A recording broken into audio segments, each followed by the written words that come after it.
Investments के लिए जितना ज़रूरी पैसा है उससे कई ज़्यादा ज़रूरी है समय। इस समय की अहमियत तब बढ़ जाती है जब आप म्यूचुअल फंड्स में एक लमसम इन्वेस्टमेंट करने की प्लानिंग कर रहे होते हैं। जब आप सही समय पर एक लमसम इन्वेस्टमेंट करते हैं तो रिटर्न्स बेहतरीन हो जाते हैं। इस वीडियो में हम आपको यही बताएंगे कि कब की जाए लमसम इन्वेस्टमेंट। नमस्कार दोस्तों, मैं हूँ वेल्थवर्स और आपका स्वागत है हमारे यूट्यूब चैनल में। इस वीडियो में बात करेंगे कि कब किया जाए म्यूचुअल फंड में लमसम इन्वेस्टमेंट और लमसम इन्वेस्टमेंट करते समय किन बातों का ध्यान रखा जाए, और जवाब देंगे आपके इस क्वेश्चन का कि लमसम करके आप एसआईपी से ज़्यादा रिटर्न्स कैसे पा सकते हैं। म्यूचुअल फंड्स में निवेश करने के लिए एसआईपी एक बेहतरीन ऑप्शन माना जाता है। एसआईपी के माध्यम से मार्केट के उतार चढ़ाव का फ़ायदा उठा सकते हैं, लेकिन लमसम इन्वेस्टमेंट तब अच्छा होता है जब आपके पास एक बड़ी रकम एक साथ आई हो, जैसे किसी एसेट को बेचकर आपको पैसा मिला हो। तो सबसे पहले इस पैसे को इन्वेस्ट करने से पहले डिसाइड करें कि आपके शॉर्ट टर्म गोल्स क्या है और आपके लॉन्ग टर्म गोल्स क्या है। शॉर्ट टर्म गोल्स यानी जिनके लिए आप पैसा इकट्ठा कर रहे हैं 1.5-2 साल में, और लॉन्ग टर्म गोल्स जिनके लिए आपको पैसा चाहिए 3 साल या उससे अधिक सालों के बाद। लमसम इन्वेस्टमेंट करने से पहले सबसे पहले यह जानना ज़रूरी है कि आपका इन्वेस्टमेंट होराइजन और रिस्क एपेटाइट कितना है। रिस्क एपेटाइट यानी कितना बाजार के उतार चढ़ाव से आप अनअफेक्टेड रह सकते हैं। यदि आप एक हाई रिस्क एपेटाइट वाला इन्वेस्टर हैं तो इक्विटी म्यूचुअल फंड में लमसम एक बेहतरीन ऑप्शन है। इन म्यूचुअल फंड्स में लमसम इन्वेस्टमेंट ने पिछले 5 साल 10 सालों में बेहतरीन रिटर्न्स दिए हैं।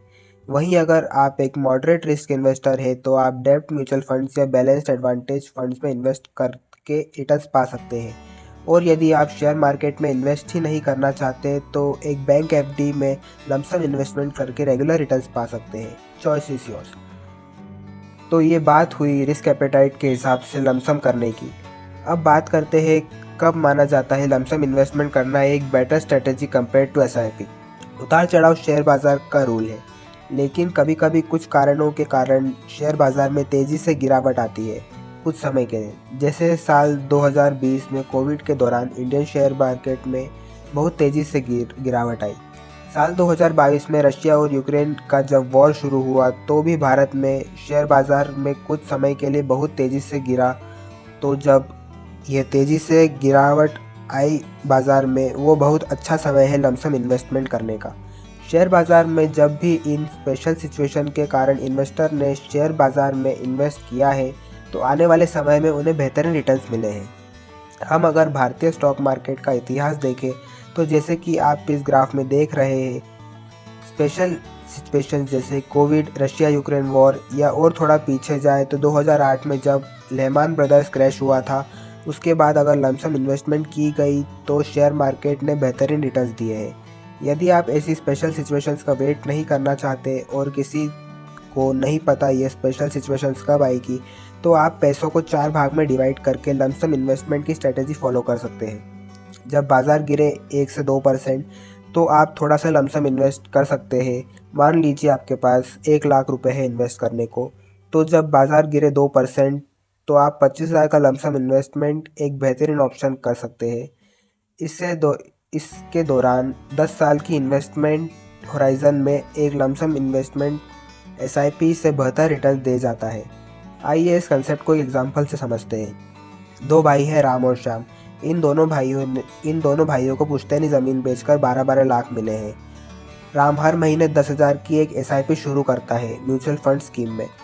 इस 1 लाख को शेयर मार्केट में इन्वेस्ट करने के लिए वही श्याम एक साथ पूरा 12 लाख लगा देता है 10 सालों के लिए। मान लीजिए दोनों को यह इन्वेस्टमेंट 14% का रिटर्न देती है। जी हाँ, 10,000 की मंथली एसआईपी में भी 14% का रिटर्न देती है और लमसम इन्वेस्टमेंट भी 14% का रिटर्न देता है। तो 10 साल बाद राम को मिलेंगे 26,29,222 रुपीज़, जबकि श्याम को मिलेंगे 44,48,000 रुपीज़, लगभग 45 लाख रुपीज़।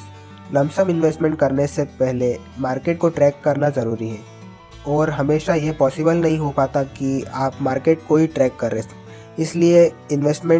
इसलिए ज़रूरी है कि आप एक म्यूचुअल फंड एक्सपर्ट से जुड़े, जाने उससे कब सही समय है लमसम इन्वेस्टमेंट का, कितनी अवधि के लिए इन्वेस्टेड रहे आप लमसम इन्वेस्टमेंट में, और कौन सी स्कीम आपके लमसम इन्वेस्टमेंट के लिए सही है। तो आज के इस वीडियो में इतना ही। इसी के साथ वीडियो ख़त्म करता हूँ।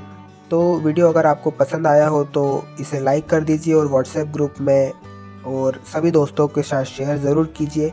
और ऐसे इन्फॉर्मेटिव वीडियो देखते रहने के लिए हमारे चैनल को सब्सक्राइब करें और बाजू में लगे बेल आइकन को क्लिक करें, ताकि जब भी हम कोई नया वीडियो अपलोड करें तो उसकी नोटिफिकेशन आप तक पहुंच सके। और इस वीडियो से जुड़ी किसी भी तरह का क्वेश्चन पूछने के लिए नीचे कमेंट करें दोस्तों। अगर आप लोग चाहते हैं कि आपके किसी टॉपिक के ऊपर मैं एक सेपरेट वीडियो बनाऊं तो आप नीचे कमेंट में ज़रूर लिखें। Thank you.